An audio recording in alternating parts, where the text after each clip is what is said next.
MAHEREZA.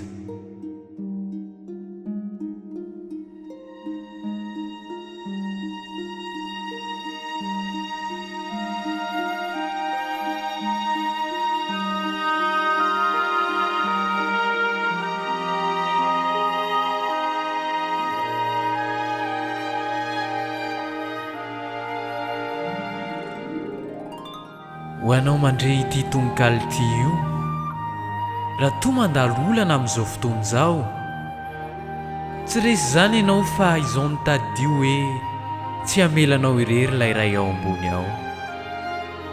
Reny hatrany ny vavakao mangina, fantany daholo raha amin'ny fiainanao rehetra.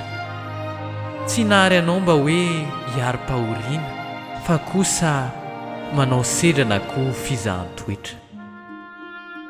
Ho anao milofika mandrozaka tomany, miandrandra andro mamiratra ka velona tarainy.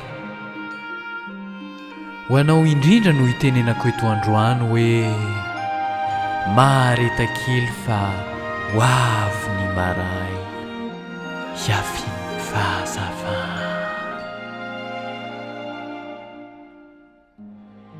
Lavenona.